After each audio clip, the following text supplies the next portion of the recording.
Dicen que las historias y las leyendas provienen de todo el mundo, recorriendo miles y miles de kilómetros, a través del viento y de las palabras, tanto de día como de noche, sin descanso alguno.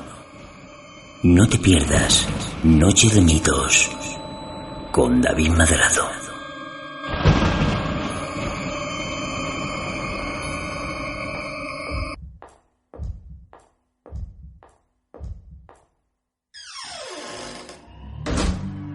Bienvenidos a este especial programa del podcast Noche de Mitos.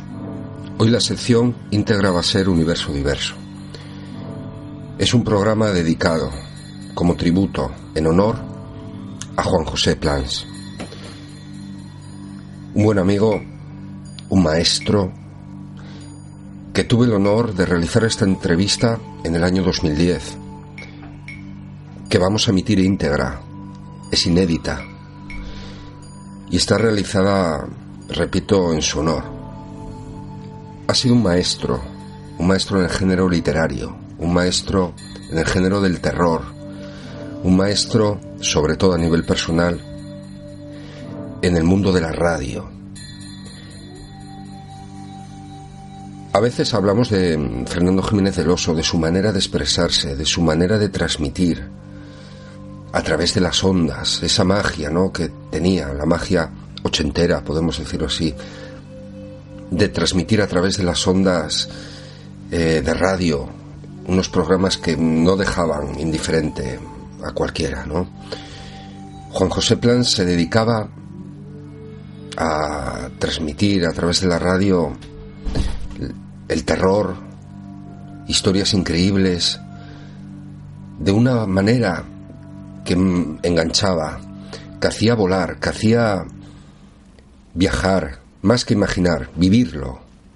Un sustituto increíble, podríamos decir hasta del cine, algo que no encontramos fácilmente en los programas de radio en la actualidad. Juan José Plans Martínez nació en Gijón en el año 1943, es paisano nuestro. Fue escritor, periodista, guionista, locutor de radio y televisión. Tiene multitud de obras, tanto literarias como incluso que inspiraron al cine, como ¿Quién puede matar a un niño?, que hablaremos de ella en la entrevista. Uno de mis libros favoritos que él escribió y que tengo la suerte de tener dedicado es Pasión de Drácula. En esta obra resulta de los pocos investigadores españoles que indagó en la figura tanto cinematográfica como histórica dentro de del cine, como la figura también histórica, Pasión de Drácula. Pero tienen también un montón de obras, Cuentos crueles, La leyenda del Shobu, En busca de Sharon. También le encantaba la ciencia ficción. Hablo en pasado porque, por desgracia, nos abandonó el año pasado, ¿no? Falleció el 24 de febrero del año 2014. Por eso este programa es un tributo a él y, por supuesto, a toda su familia, que damos las gracias por habernos permitido, ¿no?, hacer este recordatorio y emitir la entrevista. Vamos a adentrarnos, vamos a hablar con él sobre su vida, sobre cómo se inició la carrera, para luego adentrarnos en lo que es el sentimiento del miedo. Nos lo va a explicar de manera muy cercana. Vamos a hablar de la figura de Drácula, de Vlad Tepes. Vamos a hablar de los hombres lobo, vamos a hablar de Frankenstein, de Mary Shelley. Vamos a hablar también de la obra de Juego de los Niños, de su obra que sirvió como base a la película de Chicho Ibáñez, Serrador, ¿Quién puede matar a un niño?, y de muchas cosas más, sobre sus libros, sobre su vida, sobre sus inicios en el periodismo. Es una entrevista muy cercana y que recuerdo con muchísimo cariño. Espero que lo disfruten como nosotros disfrutaremos oyéndola, escuchándola una vez más. Muchas gracias por acompañarnos en el podcast de Noche de Mitos, una vez más. Adéntrate con nosotros en un mundo lleno de fuerza, de espacio, de tiempo, de luz y de vida. Actualidad en todos los ámbitos y lados. Entrevistas. No te lo pierdas. Todo esto y mucho más en Noche de Mitos, en Universo, con David Madrazo. Te voy a preguntar sobre cómo empezó tu vida en los medios de comunicación, cómo empezaste, a encarrilar y a interesarte y cuándo pudiste meterte en el tema del terror. Pero empezando por ahí, ¿cuándo decides marchar a Madrid? ¿Por qué? Bueno, yo creo que casi todo empieza en los años de la infancia, que es donde yo, aunque no sabía escribir todavía, sí se me ocurrían cosas. Entonces mi padre, que tenía una gran paciencia, pues me copiaba aquello que yo le dictaba. Y después me lo pasaba a máquina de escribir y a mí me hacía una gran ilusión ver algo parecido a una página de libro, ¿no? Después ya cuando empecé yo a saber escribir, lo hacía yo directamente. Y recuerdo que una vez, pues era todavía 10, 12 años, y hay que mirar la época en la que vivimos. Mis padres me regalaron una máquina de escribir que fue como pues el rey si le regalas un yate fabuloso y maravilloso. Y bueno, pues yo creo que ya tenía claro que lo que me gustaba en esta vida era, más que escribir, era imaginar cosas. Y por lo tanto las despachaba escribiendo o también dibujando, porque en aquella época pues yo también, y después en el futuro también dibujé mucho. Pero ahí fueron los principios. Y después, fue el colegio de los jesuitas aquí de Gijón. También colaboré en la revista Páginas Escolares y después en el último curso, me parece que en sexto, me hice cargo del periódico del colegio, que era Radar. Estuve 3 números con ese periódico porque tuvimos una censura férrea por motivo de un artículo, que fue donde yo conocí los avatares que uno puede tener como periodista ya en mi tierna adolescencia o casi juventud, y después enseguida, estando aún todavía en el colegio, pues me fui al comercio y Carantoña, que estaba entonces de director, me dijo de que no había sitio para escribir, que volviera dentro de 2 meses, que fue, me imagino, que una forma de despachar elegantemente al chico que viene por ahí en corrida a las 5 de la tarde. Lo que no suponía Paco es que yo a los 2 meses justos y a la misma hora estaba ahí plantado. Entonces vio que había un poco más de interés, que no era una aventura por una aventura. Y me dijo, sí, pero es que todavía no hay sitio. Y dije, no, aquí hay algo sobre lo que nadie escribe. Y dice, ¿sobre qué es? Dice, sobre el hockey sobre patines. Y dice, pues tráeme el primer artículo esta noche sobre hockey sobre patines. Yo es que de hockey sobre patines no jugaba, yo jugaba a balonmano, y creo que era un buen portero, según el propio Cascos, que era del campo contrario del Corazón de María, ¿no? Que siempre conocí que paraba muy bien. Cuando jugábamos los 2 colegios enfrentados. Pero tenía un gran amigo que era un jugador del hockey, y pues me dijo, oye, que no escribe nadie en el comercio. Bueno, y aproveché aquello que me dijo el amigo. Con gran estupor, aquella tarde yo me encontré con que tenía que entregar por la noche un artículo, no sabía ni cómo empezar, y me fui a entrevistar al entrenador que tenía el colegio, me parece, de hockey sobre patines. Y al día siguiente salió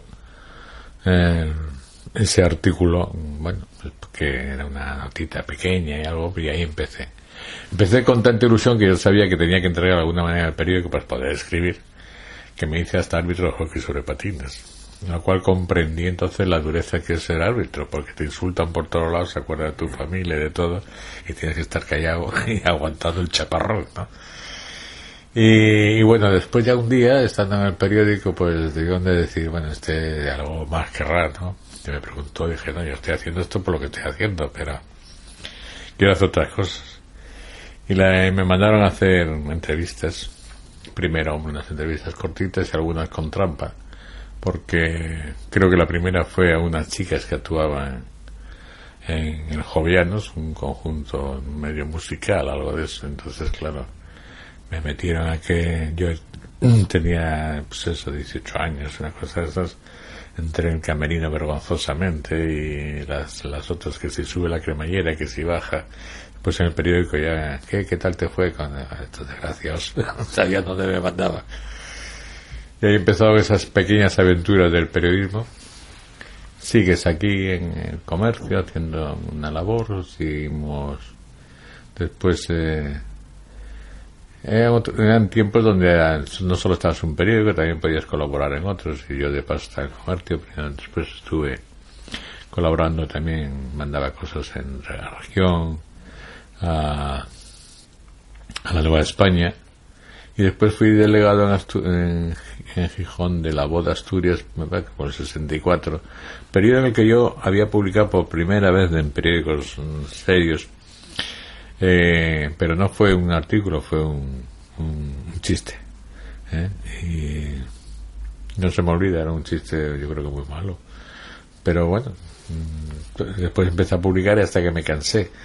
Era una malabarista por una cuerda floja y delante asustada porque tenía un ratón, no me acuerdo que venía enfrente, ¿no? Eso era el chiste.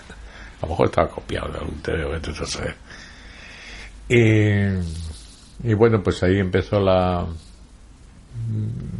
el irse después a Madrid en el año 65, porque bueno, yo vi que aquí yo no, ya periodísticamente tenía un futuro, pero muy cortito, ya de redacciones. Yo ya había escrito el libro de Casona, se iba a publicar, todavía no estaba publicado. Tenía cuentos, en fin, era otra historia. Con lo cual me fui un día a decidirme a Madrid, porque se me facilitó con un concurso de novela que había en Oviedo, Ciudad de Oviedo, que eran de novelas, y uno de los miembros del jurado era el director de la estafeta literaria. Yo le pedí que me prologara el libro de Casona, que estaba todavía en original. Lo hizo, y de paso me dijo, oye, que en Madrid hay un puesto libre en la revista que se va a quedar ahora, si quieres venir. Y yo, bueno, no lo dudé, y para allá fui. Y ahí empezó pues otra segunda etapa, yo creo que muy buena en Madrid. Ya entonces ahí, bueno, ya viene pues lo que era no solo la estafeta literaria, las reuniones literarias en el Café Gijón, con unas reuniones buenas, en una tertulia muy buena que era con gente como Buero Vallejo, García Nieto, Ladio Cabañero, pues no sé, un montón de gente, Paco Umbral también, llegamos de los más jóvenes que veníamos, que lográbamos infiltrarnos esa tertulia que era de dioses y muy clásicas, pues no sé cómo, pero acabamos metiendo en la cabeza y acabamos entrando y siendo admitidos en esa tertulia que se celebraba el Café Gijón, según se entraba a la derecha, última mesa, entre una columna, entre dos ventanas, que siempre se dejaban las sillas tumbadas para que no se sentara nadie que no fuera de la tertulia a las 3:30 de la tarde. Ahí indudablemente pues aprendí mucho de toda esta gente, indudablemente hay que saber escuchar. Y después teníamos al lado del Café Gijón una librería maravillosa, que Buchholz, alemana, que traía mucha importación, y yo leí muchísimo libros de autores que allí llegaban antes de vía a Sudamérica, y por ejemplo, no sé, García Márquez, cuando aquí empezó a ser famoso, nosotros ya lo teníamos chupado, ¿no? Ya no lo sabíamos de memoria, porque traía la hojarasca, traía el Conan, que le escriba a los 100 años, ya lo habíamos leído todo. O Ray Bradbury, que yo me acuerdo porque aquí, cuando estaba aquí, fui a Madrid, alguien, los primeros libros o algo así, alguien me comparó algunos cuentos con el estilo de Ray Bradbury. Yo no sé quién era, que no existía. Entonces me entró ese gusanillo de decir que bueno, fui allí lo tenían 2 o 3 ediciones cubanas de Ray Bradbury y bueno, dije, bueno, pues voy a ver con quién me parezco, ¿no? Y bueno, pues fue una vida en Madrid, pues de todo, de todo tipo, radio, cine, televisión, etcétera, etcétera.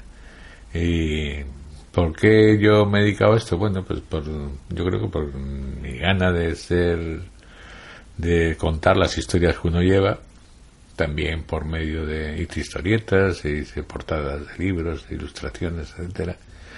Y por alguna vez yo siempre digo que yo soy un aventurero de la cultura, ¿no? Porque he manejado todos los medios y además creo que debe ser así. Todos los medios, no solo es el libro. Hombre, los libros lo más elegante que hace, lo parece, ¿no? A la gente, bueno, un libro, las novelas, tienes 30, 40 libros, sí. Digo, pero yo tengo miles de guiones de radio y todo eso que van igual que el otro, ¿no? En el esfuerzo y todo eso. Porque la transmisión de la cultura, pues, no solo es por medio de libros, también creas con otras cuestiones. Y yo he procurado siempre, y si hubiera otro medio de comunicación, lo que pasa es que, bueno, pues hay que pensar que no se debe desaprovechar pues cualquier modo por el cual tú puedas comunicar aquello que tienes dentro, si realmente necesitas comunicarlo, ¿no? Porque hay gente que no lo necesita, se lo comunica a sí mismo, ¿no? Ya, pero esto es absurdo. Es como señor que te dicen, escribo libros famoso y los guardo en el cajón, y pues no te molestes, ¿no? Es un esfuerzo inútil, porque si los guardas en el cajón para que después alguien ve que los tira, los demás no nos enteramos. O sea, además es hasta injusto, ¿no? Porque si es bueno, no das oportunidad a los demás conocerlo. Y si no vale para nada, porque ya empiezas tú diciendo que no vale para nada, pues oye, dedícate a ver la mosca por ahí, ¿no? Ser más productivo. Además que siempre que uno escribe, pues puede, dentro de 100, 200 años, si Dios quiere, alguien puede ir a una biblioteca y ver la huella que uno dejó en esta vida. Sí, bueno, ahora cosa que cara al futuro, ahora ya dejas la huella, ya no sabes dónde. No solo en la biblioteca, no sé lo que serán las bibliotecas del futuro, pero indudablemente todo aquello que entra dentro del internet, ahí te queda, en teoría, para el futuro más que en el otro lado, porque en el otro lado, bueno, a no ser que los discos duros, cosas se estropeen y tal, pero bueno, en la biblioteca se puede quemar, ¿no? Pero no cabe duda, quiero decir, que te puedes quedar por todos lados. Pero bueno, tampoco es el preocuparte por, o quizá hay una época en la vida que uno se preocupa más de quedar cara al futuro.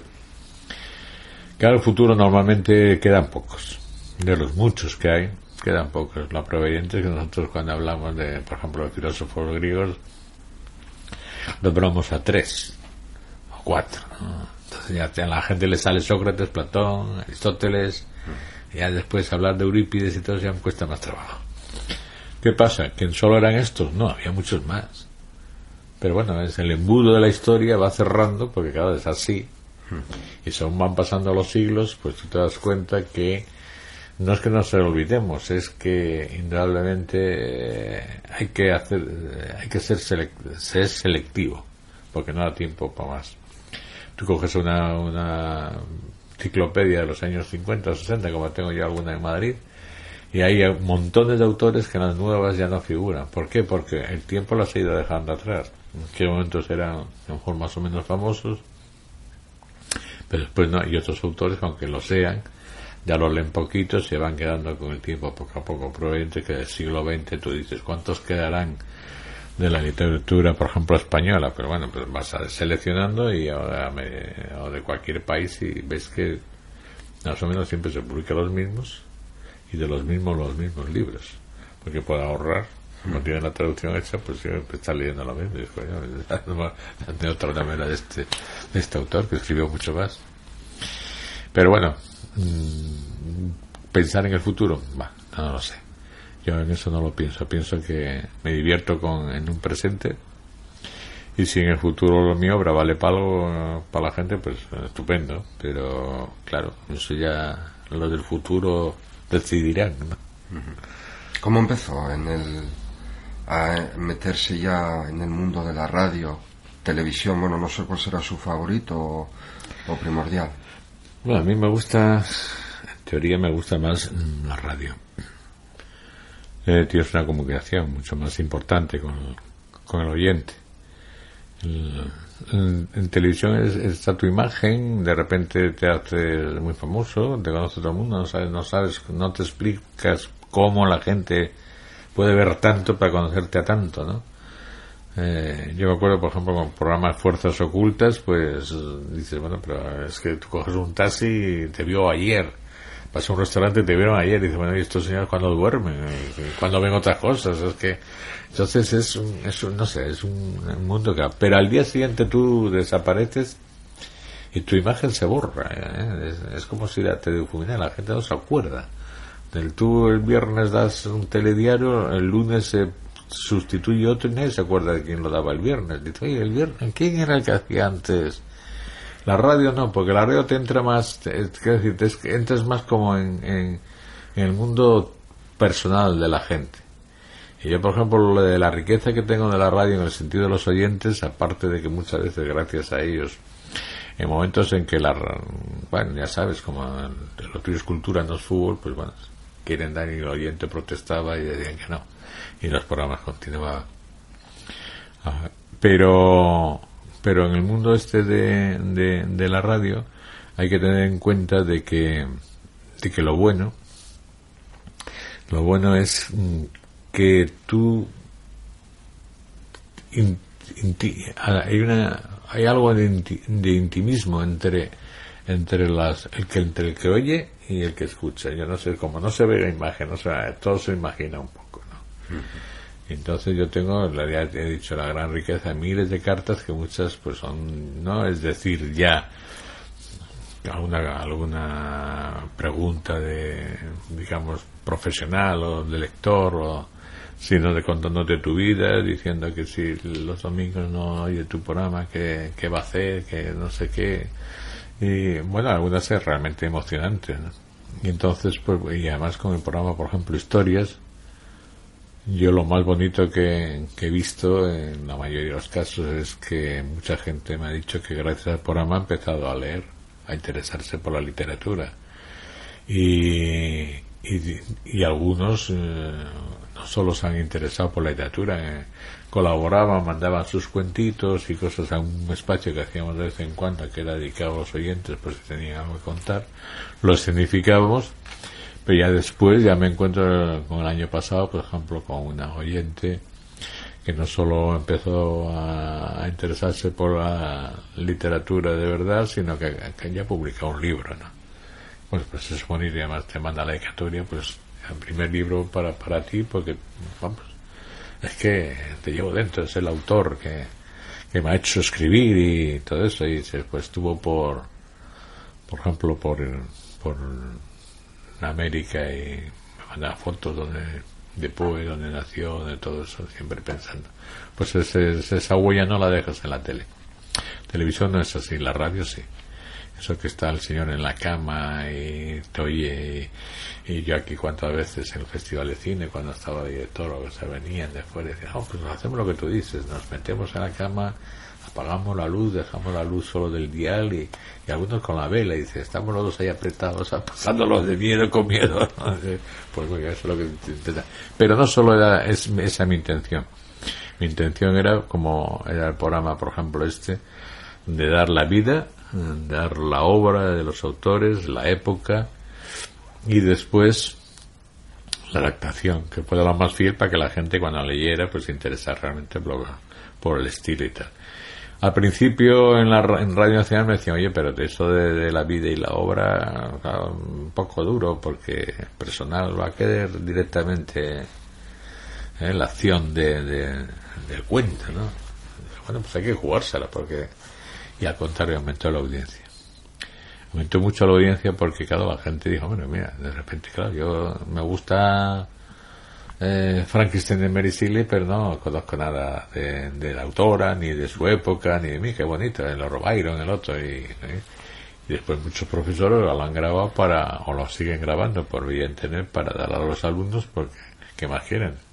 el fondo es un chollo, tienes la obra, eso, pues fíjate, con todos los efectos y todo, pues encantados, ¿no?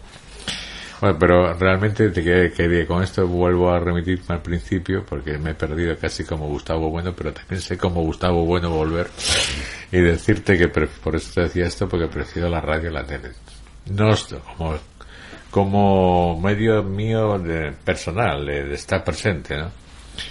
Detrás de la cámara, pues detrás del micrófono, pues también sigo con la radio, porque tú pones un guión que ir a un cohete a la luna y lo lanzas. En la tele costaría mucho, ¿no? Quiero decir, ya cuesta más, por lo menos, que hacer efectos, etcétera, etcétera. Pero te tienes en eso más libertad, y después veo más la posibilidad de que el oyente, pues tú digas, tú vas caballo por una playa y el oyente pues está imaginando su caballo y su playa, aunque ya hay el ruido y todo eso. Claro, estos son procesos de imaginación, no solo del que escribe, sino del que lee lo que tú has escrito. Caballo en la playa, pues cuando tú lo describes en un libro te lo imaginas, el lector lo tiene que imaginar en total. Cuando estás en la radio ya le pones relincho, ya le pones mar, le pones viento y ya imagina menos, ¿no? Y cuando lo das en la tele, pues a lo mejor dice, bueno, pues no era el caballo que yo me imaginaba, este más feo. Entonces es lo que te ocurre alguna vez con las adaptaciones, ¿no? Cine y en televisión, que dice, pues mira, yo veo a los hermanos Karamazov y pues es muy buena la película, pero no es los que yo me imaginaba cuando leí la obra, ¿no? Y ese Alyosha pues no se parece nada, y el Jules Brine por menos, era otro. Tienes estas son las imágenes que tiene. Por lo tanto, pero ¿cómo empecé en la radio? Pues casualmente yo estaba en la estafeta literaria, era el año 69.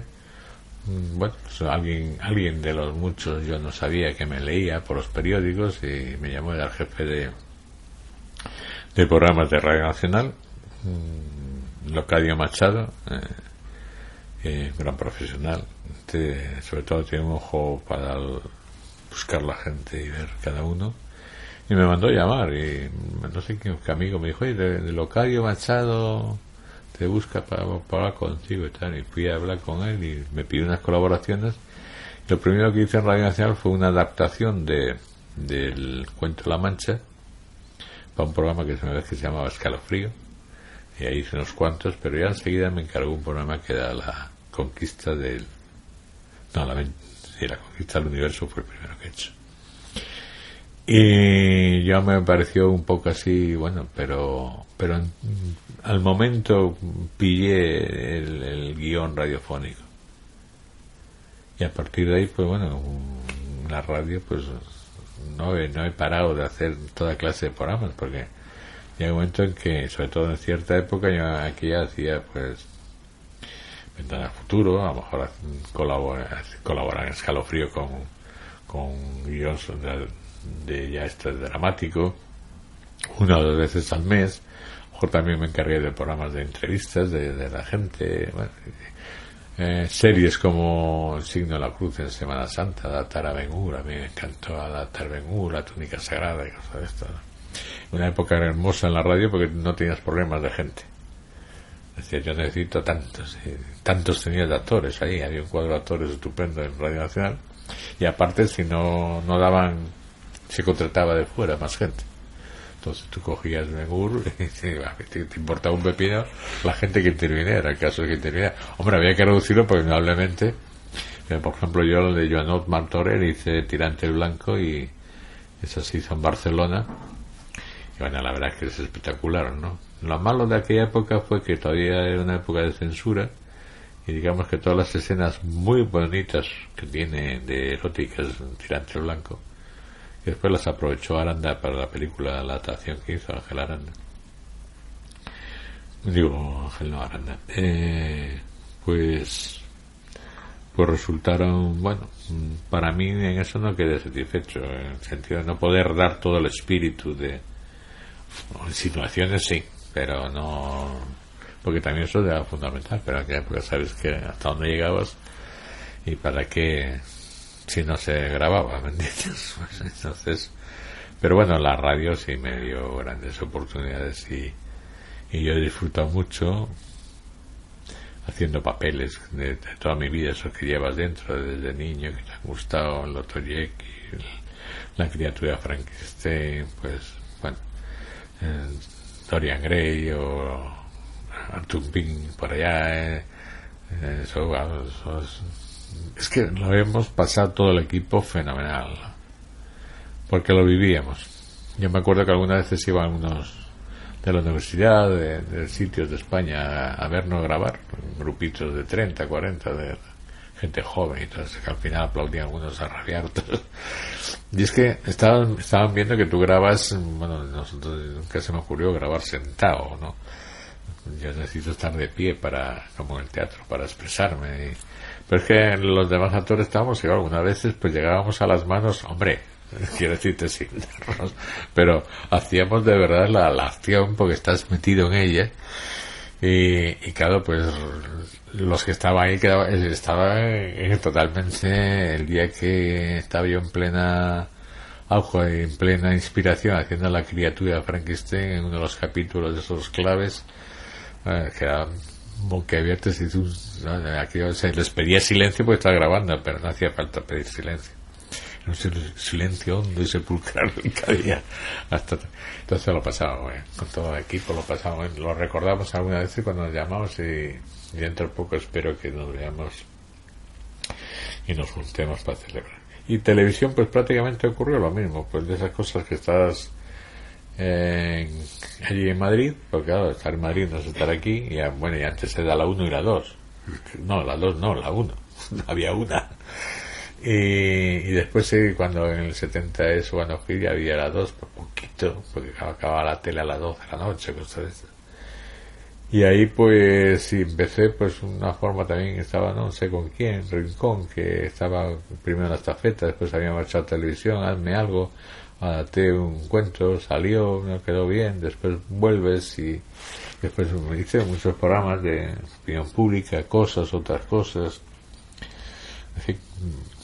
Pero porque siempre me ha gustado el hacer todo tipo de programas, pero así ya últimamente eran más personales, ¿no? La radio sobrenatural, historias, en Madrid Fuerzas Ocultas, y después aquí algunos que he hecho ya como en Canal 10 o cosas de la Vía Láctea, o las entrevistas en Teleasturias, que yo creo que quedaron ahí para siempre, las han repetido tantas veces que deben estar ya gastadas, ¿no? Ya le he dicho alguna vez cuando existían, pero como ahora ya no existen, dije, pero menos poner que este tío ya falleció, joder, es que la estáis todo el día que repitiendo y hay que decir algo, una pista, ¿no? Por lo menos, que hace 3 años han hecho y seguís igual, ¿no? Y de las adaptaciones al cine, ¿cuál le ha dejado más satisfecho? A mí personalmente, bueno, decirle que bueno, y a ella también nos encanta Quién puede matar a un niño. Sí, vamos a ver. Hay una adaptación buena que es el Carretero, ¿verdad? Que se llamaba, el que hizo del Cadáver, que es que lo hicieron en Bélgica, con un actor, pero es un mediometraje que aquí no se estrenó, estaba muy bien hecho por la escuela de cine, y bueno, con muchos medios, estaba muy bien, y ese pues respondía muy bien el personaje del Cadáver, que es la historia de un señor que va por la carretera en su día y se encuentra un cadáver lo recoge, que es lo peor que puede hacer en la vida, y cuando lo va a entregar nadie quiere hacer cargo del cadáver, ¿no? Acaba tomando café con él en casa porque ya no sabe qué hacer con él, lo invita a la nevera, porque es que en todos los sitios que va, entonces ese proceso surrealista que lleva hasta en parque de atracciones está bien, porque allá donde lo quiere dejar siempre vuelve el cadáver, ¿no? Vuelve con él, lo tira por un puente, cae encima una barca, ¿no? Y lo tira de abajo, protesta y se lo vuelve a dar, y encima le cobra para no decir nada porque cree que lo ha matado, etc. Sí, y eso está bien. Después, El juego de los niños, pues está bien.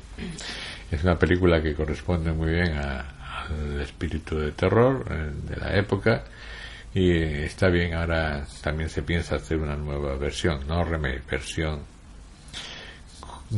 aprovechando cosas del libro que no están en la otra, que a mí realmente La versión esta de que puede matar a un niño, ya te digo, es buena, pero a mí me falta en ella. Se ha ido mucho al terror, que es lo bonito, pero no se ha dado una explicación de lo que yo quería decir más correcta en el sentido de que es que la naturaleza llega un momento en que ve que una de las muchas especies que hay en este mundo, en este caso la nuestra, está jorobando a todas las demás y hay que eliminarla.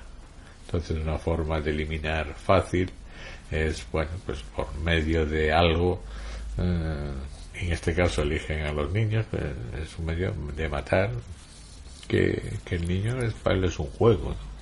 Pero el proceso lo ve en que son personajes que no salen en la película, un premio Nobel de medicina, que dice esto ya sabía él que iba a ocurrir, porque todo esto este proceso se explica, y eso es lo que, bueno, pero yo entiendo que en una película hay que ir a lo que vende y a lo que emociona y es bueno, el producto es bueno. Me falta el puntín, digamos, de la filosofía, que no está, aunque no está tan claro, ¿no? Es dentro de todos los medios de comunicación. Bueno, y después como otros cortometrajes que se han hecho, donde ya está el mismo yo intervine, como El Velador, que aquí lo hizo Carballo, uno de Gijón y cosas de estas, pues bueno, también nos hemos pasado bien, son anécdotas. Y cuando quiso que lo interpretara en el papel, pues bueno, lo hice, y por lo visto a la gente le gustó mucho, pero yo sigo diciendo lo mismo, son motivos por los cuales también me lo pasamos bien, ¿no? En los medios de comunicación hay muchas formas de transmitir sentimiento a las personas. Sin embargo, el terror, que en cierta dosis, si es excesivo, puede ser malo, pero en pequeñas dosis gusta y engancha a la gente, tal vez porque retorna a su infancia. ¿Qué conclusión usted saca del miedo en sí mismo transmitido? ¿Por qué gusta tanto al ser humano? Bueno, aparte de que gusta, es totalmente necesario tener miedo. Quiero decir que es como el dolor. Si no tienes dolor, muchas veces no sabes que estás enfermo, ¿no? Es una llamada de alarma. Y el miedo es lo mismo. No es que es una llamada de alarma, pero sí, bueno, aparte de eso, es una defensa. Entonces tú, en una situación normal, tranquila y relajada, no tienes miedo. Tienes en los momentos en donde tú empiezas a tener, digamos, la sospecha de que algo te está amenazando. Entonces el miedo empieza a alertarte. Puede ser un miedo totalmente, digamos, infundado, o puede ser un miedo realmente, bueno, que tú vas por una calle, por parte en plan peliculero, y oyes unos pasos y entonces ya te crea un estado de adrenalina raro, porque pero no hace falta que sea de noche. Lo ves ahora mucho de día con la gente, sobre todo de cierta edad, que vas detrás y digo, mira cómo disimula, pero se les nota. Se paran, miran la hora para ver si alguien va detrás, no sé qué. Entonces, pues eso lo nota. ¿Qué ocurre? Pues es una llamada de atención, es un sistema de alarma tuyo. Hay un miedo que es el que te produce, por ejemplo, una situación real, y después hay otro que es el que más nos gusta, que es el que tú dominas. Porque tú coges un libro, estás viendo una película y te estás aterrando, no puedes más, y apagas la película, o te marchas de la sala en caso de estar en el cine, o cierras el libro y se acabó. Te queda dentro, pero tú esa situación la tienes dominada. Y después, aparte de todo lo que hemos dicho, en el fondo también tenemos un punto de sadomasoquismo que nos gusta, que algunas veces, pues oye, nos inquieten ciertas cosas, si no esto va a ser muy aburrido, ¿no? Quiero decir que todo sea maravilloso y hermosísimo, etcétera, etcétera. La prueba está que la gente, porque hace deportes de riesgo, hace cosas muy raras, dice, no, porque es que necesita hacer algo para salirse de esa rutina. Una vez me parece un puro disparate, hay que estar con el encefalograma plano para hacer eso, pero se llega a hacer, ¿no? Entonces el miedo lo llevamos genéticamente dentro, desde la humanidad. Yo me imagino el hombre prehistórico, los anteriores, si quieres, el neandertal, el que quieras, una cueva de la prehistoria, porque eso de que el día pasa la noche, hay que te lo cuenten, ¿no? Uh-huh. Que la noche llegue con frío y claro, te extraña que vean en la luna, no Dios, porque en aquella época Dios o diosa no existía, pero sí algo que adorar o que ante lo que inclinarse por si eso se me cae.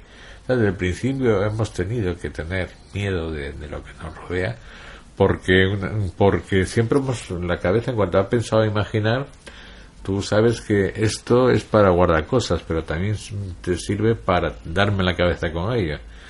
En cuanto todo esto lo tienes claro, según en qué mano esté, en qué momento esté, sabes que no lo estás dando, la acción de darte así no es darte esta, de levantar el brazo y darte la cabeza.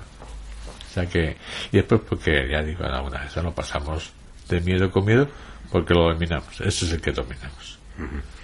Relacionado con lo que comentaba antes del hombre antiguo en las cavernas, cuando cae la noche, mucho también se relaciona con uno de los seres que a usted ya en la infancia le impresionó en el cine, relacionado un poco con esos animales, ¿no? Que en la noche, cuando el hombre se siente inútil, el hombre de las cavernas, ante animales que dominan perfectamente la situación en la noche, ya empieza un poco a soñar, a imaginarse, a temer, pero incluso a desear, ¿no? Convertirse en un superhéroe, que prácticamente sería Drácula para algunos, bueno, para otros causaría terror, pero en el fondo sería ese temor, ¿no? Ante una criatura que domina un sitio inexpugnable para el hombre, un sitio que no puede conquistar ya desde el hombre antiguo hasta la actualidad.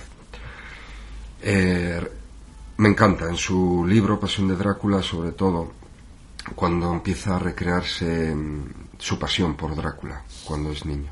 Me gustaría que empezara por ahí y qué es para usted el símbolo en general del vampiro. Hombre, hay unas formas de acercarte a estos personajes que son muy dispares entre ellas. La mía es quizá en un principio elemental. Cuando yo era pequeño, en Gijón había una serie de cines que había programa doble. Y esos programas dobles conllevaban casi siempre una película de terror y una de risa. Una del oeste, una de risa, una de otra de vaqueros, hacían unas combinaciones, pero bueno, combinaciones de este tipo. Entonces, pues allí tenías además, no era la época ya de las jornadas de esas películas que venían en 12 o 13 jornadas, porque en España se juntaban 2 o 3 capítulos como los del Capitán Maravillas o el tanque humano, el Doctor Satán y el tanque humano, la mano que aprieta, etcétera, pero esas las veías ya de otra generación. Pero bueno, también estaban de vez en cuando en estos cines. Uno de ellos era el Cine Roma, ahí en la calle de los Moros, una cosa muy estrechita, que ahora creo que está al lado, por hacer una referencia, tengo que hacer una referencia comercial, creo que estará ahí en la calle de los Moros, había otro edificio que es de calle estrecha así, pues hay un cine que tenía también su historia, el Cine Avenida, en fin, una serie de sitios donde veías este tipo. Yo en una época, por culpa de las anginas, comía muy mal, entonces para que yo comiera sin enterarme, pues mi madre todos los días me llevaba prácticamente al cine y yo pues me quedaba idiotizado y me daban y yo comía y bebía la leche, una botella, lo que fuera, porque no me enteraba. Entonces ahí, gracias también al terror, me vino muy bien para la salud, ¿no? Y ahí fue donde conocí todas estas películas de entonces. El Drácula, que yo aquí lo tengo cambiado, porque realmente el Drácula que yo vi fue el español, ¿no? Pero es que eso no tenía gracia, entonces hay que alguna vez, como la película, hay que cambiar un poquitín la historia para que tenga significado. Y entonces ahí es donde realmente yo empecé a ilusionarme con eso, y después con los cuentos de Poe, porque Yo me acuerdo que uno de los primeros libros que tuve eran de las colecciones australes, la colección austral, que eran de Aguilar, muy buenas.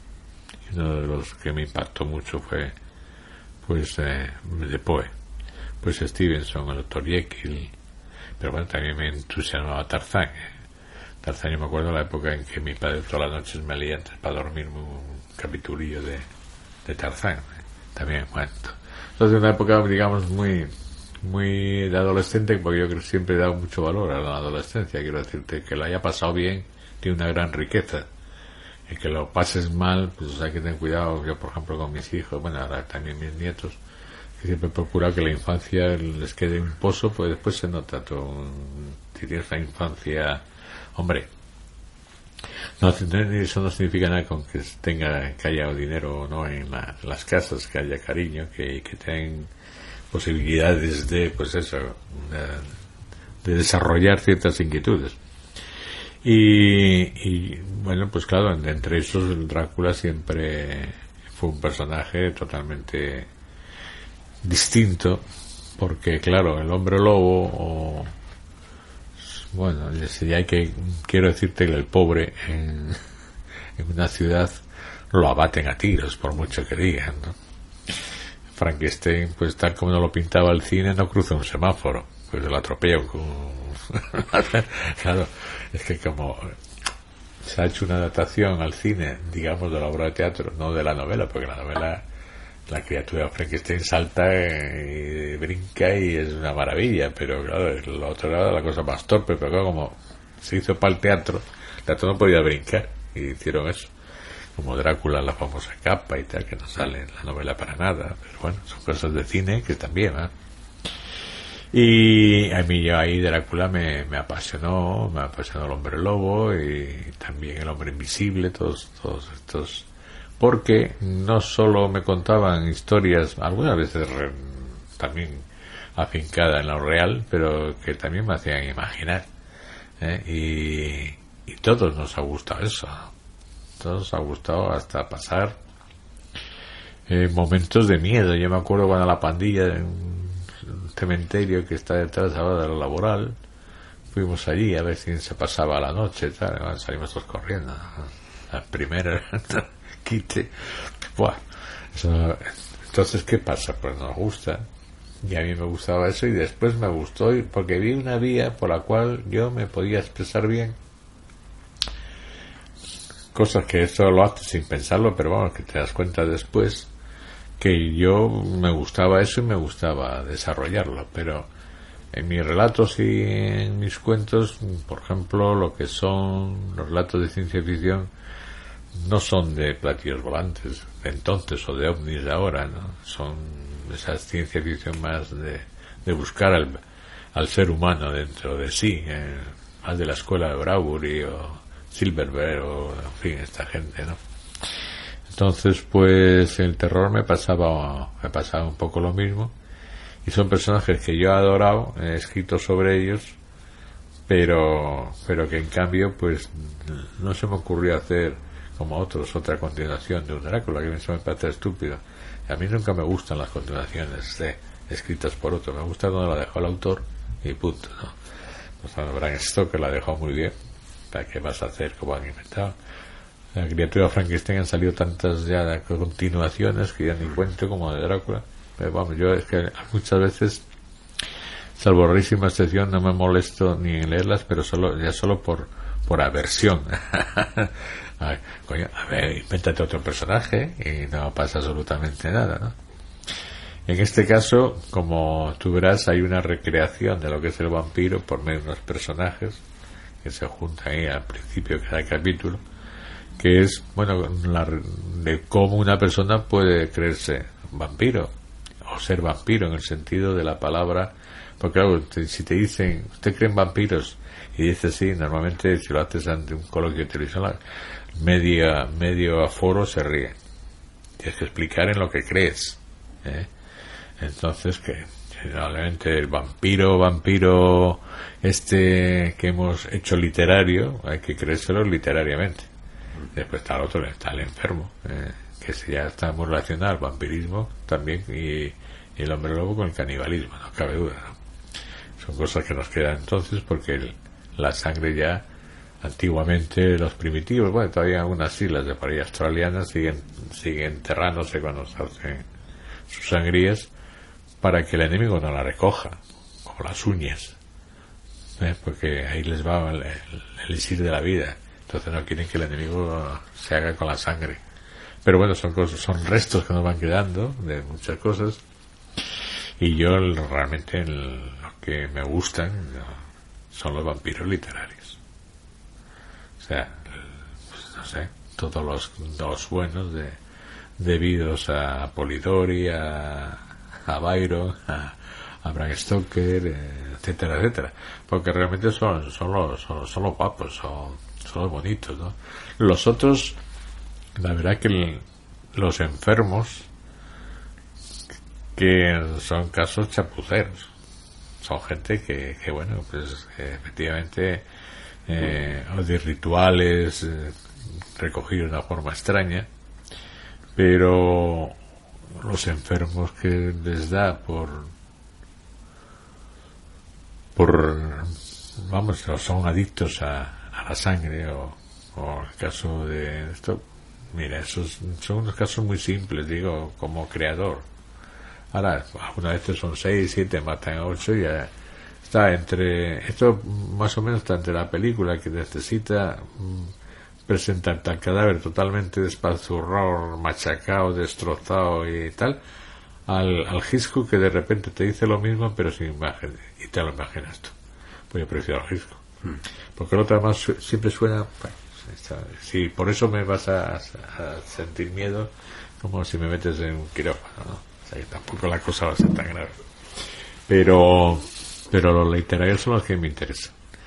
Y los otros, bueno, tienen su historia toda y su razonamiento. Ya se sabe que, por ejemplo, en Europa, cuando se veía de lejos una guerra de la Edad Media y estaban a 1 kilómetro y la gente llevaba por Alemania pieles de lobo para protegerse, incluida la cabeza, y tú desde lejos que veías un hombre lobo, claro, era todo un conjunto, como en su día habían las amazonas, caballo y mujer todos juntos, etcétera.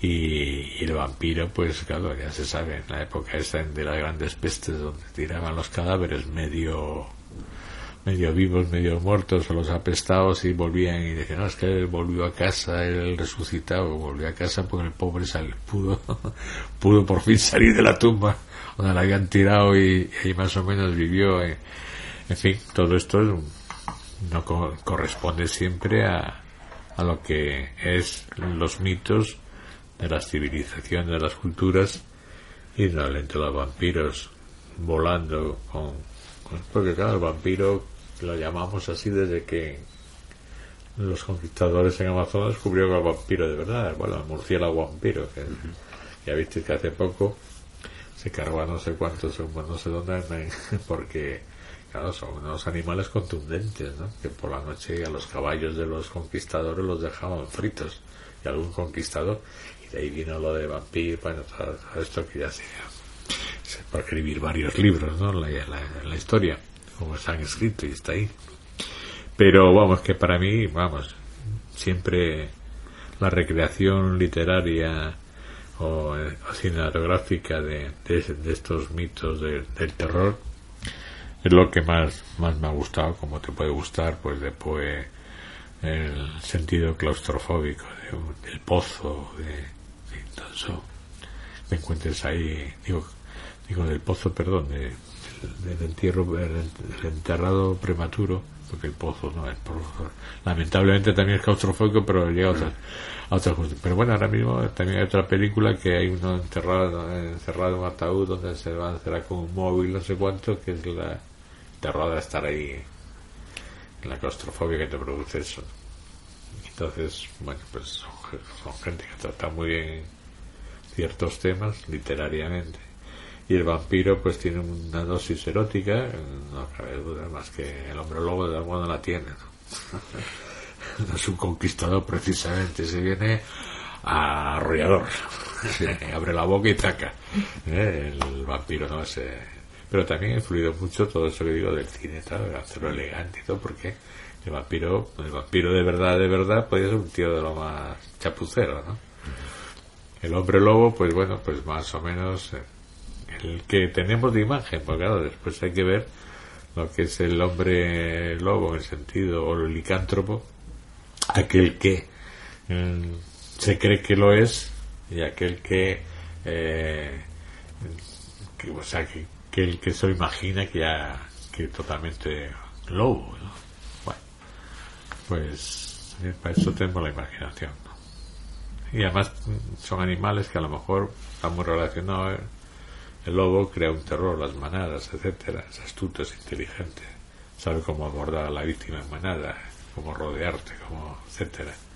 Son auténticamente animales que bueno, que saben por dónde van en manada, y solos también, pero entonces también crean un mito que después los ves ahí, que si los acaricias desde pequeños, pues como también se dejan acariciar y rasca la barriga, ¿no? Pero lo bonito de todo esto es lo que hemos creado a base de esos mitos o de esas situaciones históricas. Bram, desde el primer Nosferatu que salió en el cine hasta la última película de Drácula, para usted, de manera personal, como amante del personaje, ¿cuál es el Drácula cinematográfico que más fiel ha sido a la imagen que usted tenía de Drácula? Bueno, pues la verdad es que a la imagen de Drácula fieles no han sido casi ninguno, porque tienen que tener el tamiz de la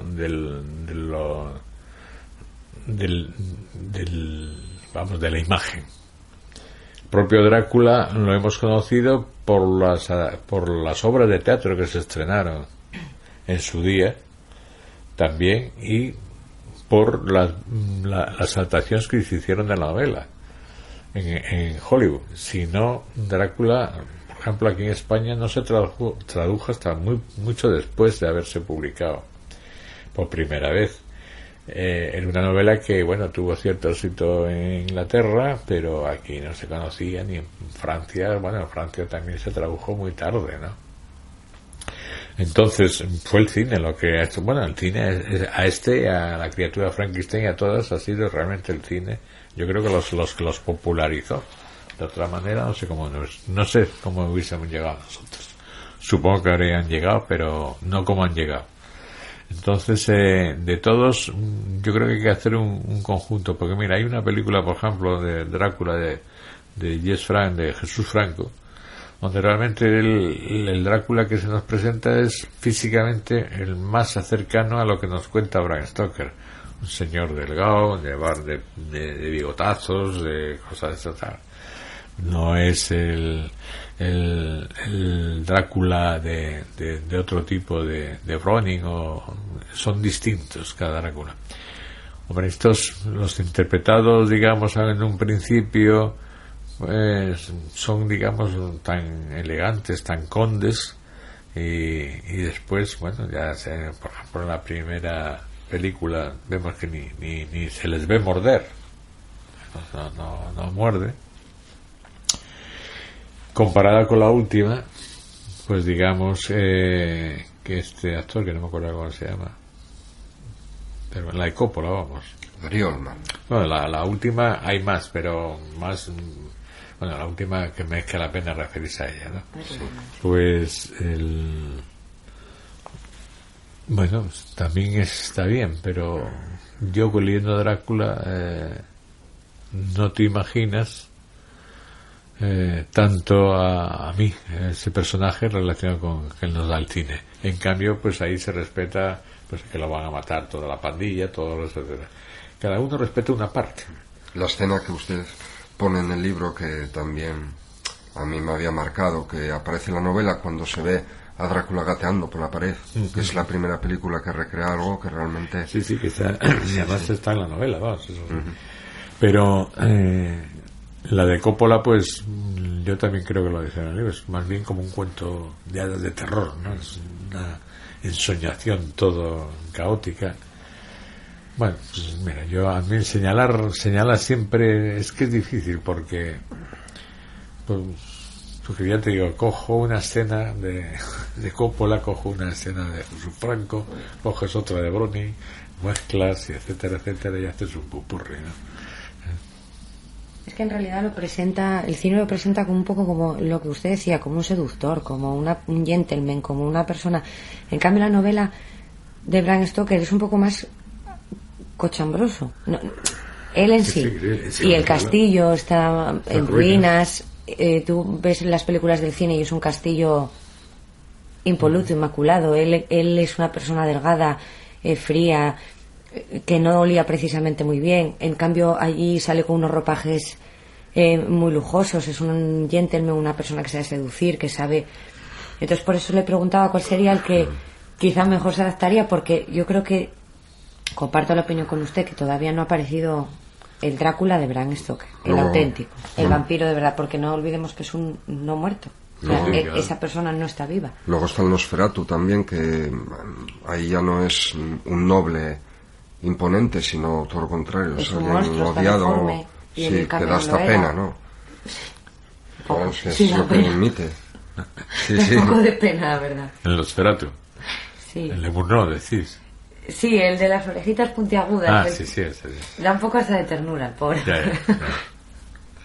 Hombre, hay que pensar la época que se rueda, los medios con que se ruedan, si hay impresionismo, expresionismo, si surrealismo, etcétera. Claro, depende todo también de las modas de los tiempos, ¿no? Pero yo sigo diciendo lo mismo. Lo importante de esto siempre sigue a la fuente. Y yo creo que lo que se debe hacer es leer las obras. Por eso yo la Frankenstein, porque Drácula todavía tiene, bueno, en sí el espíritu, digamos, erótico, el castillo, las ratas, el dominio sobre el lobo, sobre el loco, etcétera, etcétera, está reflejado y representado hasta digamos, cuando llega a Inglaterra, cuando naufraga el barco, etcétera, etcétera. Pero el caso más grave es con Frankenstein. Con Frankenstein sí que se ha hecho auténtica chapuza, vamos. Lo que es Mary Shelley intentando que tú sientas compasión por alguien que es distinto, que es monstruosamente distinto, de eso, y encima tengas compasión de la criatura, no el del que la creó. Ese fue un desgraciado que encima la deja, ¿no? Es como el padre que deja al hijo, ¿no? Y además queriendo escaquearse en el sentido, y el otro pobre que va detrás de él como un perrito buscándolo siempre, diciendo, y además tú eres mi padre, mi creador, eres mi Dios, eres todo, ¿no? Entonces me has dejado, coño, es que lo tuyo grave, Entonces claro, pasa del amor al odio, y dice, pues ahora te pillo, vamos, narración humana también.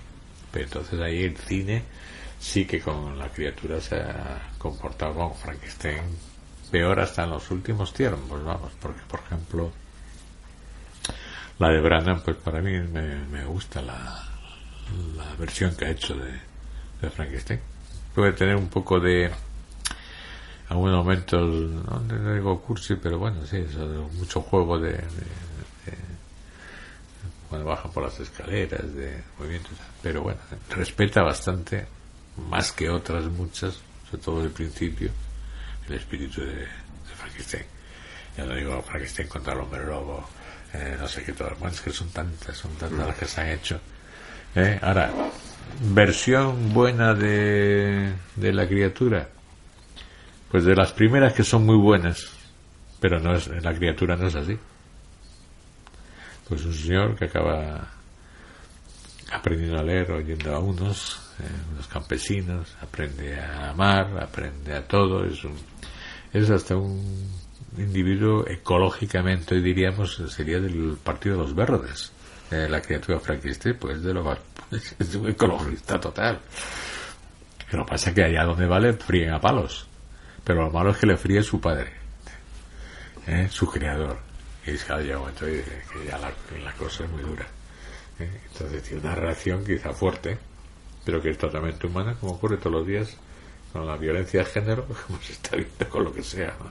Pues mira, yo te he pedido una mujer para mí, desaparecer por la Amazonia, los dos y tal, y el otro está dispuesto a dársela y después no se la quita, le quita lo único que el otro en la vida quería, para poder desaparecer y ser algo, ser amado por algo como él, ¿no?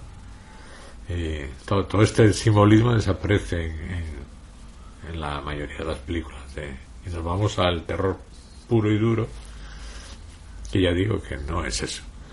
La novela es para mí las dos son dos novelas representantes del puro romanticismo. ¿Y qué me dice de Bram Stoker? Que a veces parece más misterioso que su novela en sí, referido a tantos conocimientos sobre las tradiciones de los Vaivoda, incluso de tradiciones un tanto ocultistas, ha barajado descendientes de Venecia, como el llamado Bremelín, después los conocimientos a Segismundo, al rey Segismundo, que luego intentó aplicar a su mujer, y que sin embargo él se enteró sin apenas pisar, bueno, sin apenas no, es que no pisó esa zona de los Cárpatos ni Rumanía, esos conocimientos tan exactos también, ¿no?, que luego entremezcló él para dar forma a este personaje. Bueno, tenemos en cuenta de que, por ejemplo, Julio Verne viajó muy poco y nos llevó por todo el mundo. Y parece que pronosticó muchas cosas, sí. Y no solo pronosticó, sino describió magníficamente, ¿no?, sitios donde no estuvo. Por ejemplo, también un autor, aparte del que estamos hablando, podrían poner muchos ejemplos, pero españoles de los que nunca estuvieron en los sitios fue Mallorquí, por ejemplo, ¿no?, con o Estefanía, esos famosos, y han hecho muchas películas, muchas novelas del oeste. Julio Verne quizás sea un buen representante de lo que queremos o estamos diciendo, con lo cual para hablar de algo tampoco necesariamente tienes que ir al sitio. El propio cine te monta un decorados, o una ciudad, viene aquí a rodar Gijón y puede ser en Estambul si les apetece, en unas esquinas, ¿no?, y está rodada aquí. Entonces los conocimientos de la época pues oye, también hay que tenerlos en cuenta, y no nos olvidemos que yo vivía en un sitio, era amigo también de la familia de Byron, y etcétera, y que había unos conocimientos, sobre todo en algo que antes las tertulias se transmitían mucho y se hablaba, como lo dicen en los sitios, ¿no? Ahora no existen esos casinos de charla, no existen esos clubs como Inglaterra, donde ahí se fabricaba, bueno, donde por ejemplo Julio Verne iba y tenía sus amigos matemáticos y después le daban una cosa y él iba después a trabajar, etcétera. Con lo cual, por una parte hay que suponer que yo creo que en la vida muchas veces se rebusca demasiado. Dices, ¿por qué este individuo? Bueno, porque un día le apeteció, se encontró con esa idea, mira, coño, pues cuando vas por la calle dices, mira qué bonito esto, resulta que ahora puedo hacer un cuento sobre y después a lo mejor se te olvida, ¿no? Entonces él ya da versiones 40.000, que lo soñó, que no sé qué, que es porque tuvo una mala digestión, etcétera. Bueno, bien, yo si quieres por una parte me lo creo todo y no me creo nada. Como autor me creo todas esas posibilidades, y a la vez también me creo que en un momento determinado tú, oyendo cosas como la ha pasado a vayas encadenando cosas y dices, mira que bueno, porque se ha pasado mucho tiempo haciendo anotaciones y tal, pero bueno, eso ya es sobre una idea que tienes, que fue cambiando con el tiempo, el nombre de la novela, las situaciones, etcétera, lógico, porque él también tenía que trabajar y ganarse la vida en otra cuestión, en el teatro, y él hacía sus cosas y toda su novela. Por lo tanto, mira, cabe todo. Yo no en estos casos, como lo de la otra que también tuvo un sueño, la Mary Shelley y tal, y hemos hecho de una reunión, hemos hecho todo un mito. La reunión en Villa Diodati, ahí de Polidori, de Byron, de Shelley, de la querida de Byron, pues dice, coño, pero sí, leían cuentos y todo el tinglado, pero realmente Mary Shelley lo soñó, o soñó que lo soñó, quiero decirte que un día soñó algo, parte de, y si lo soñó da igual, porque uno sueña muchas veces cosas y hasta se soluciona. Tú te levantas por la mañana y dices, coño, hay que facilitar este problema, porque lo has dormido y resulta se te. Entonces yo, para mí, pues bueno, Bram Stoker lo que sí tiene, porque es curiosamente es un novelista, un escritor, bueno, bastante normal, digamos. Desde luego, si no escribe Drácula no llega, ni mucho menos, pero que aquí acertó, hizo un bingo, ¿no? Y además mezcló telegramas, todo lo de la época, en una conjunción que de repente te hizo en un estilo de novela también muy original. No solo es capítulos escribiendo, sino son los diarios, etcétera, etcétera. Y en eso tal, en cambio, resulta sorprendente en la madriguera de Gusano Blanco, que ahí es como un... Sí, yo ahora, en esta época diríamos fumó un porro, ¿no? Porque yo la he adaptado y es una novela pues que me gusta mucho, pero es caótica, es el señor aquel de la torre con la cometa, la electricidad, el gusano ahí, es caótica, pero tiene su encanto, ¿no?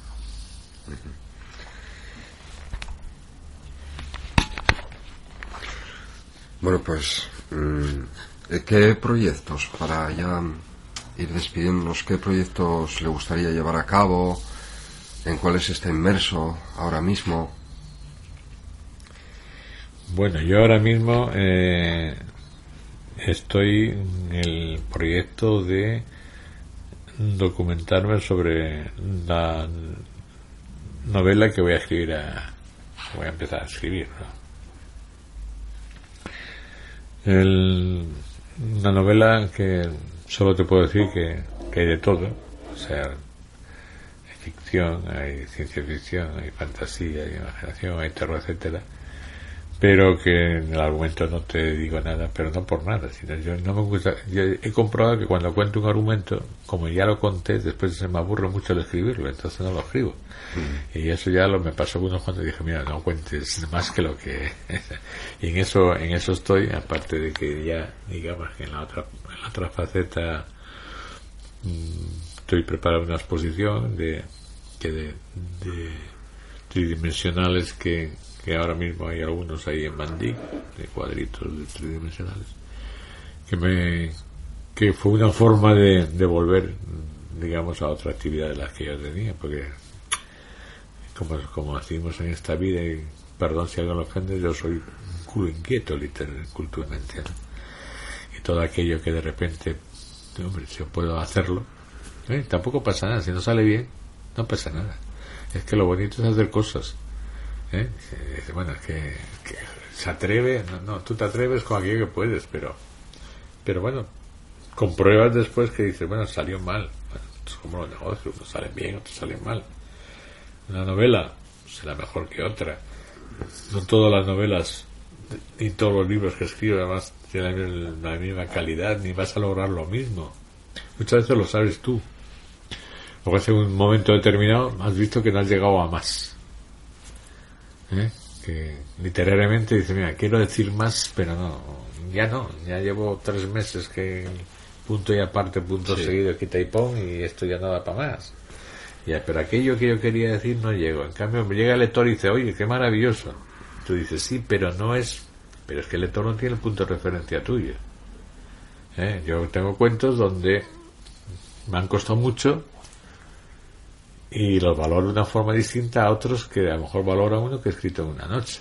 Eso que tiene, si te sale enterito y guapísimo y al día siguiente, ¿no? Y sí, pero a mí como aquel me costó más, por eso valoro más. Y dice, no, pero a mí me gusta más ese. Entonces claro, son valoraciones distintas. Y yo ahora estoy en ese proceso que tranquilo y que ya no creo que vuelva a darme aquellas palizas de programas de radio, que era ir prácticamente cada semana, que 15 días a Madrid, cuando grababa televisión era cada semana, así unos años que son muy duros.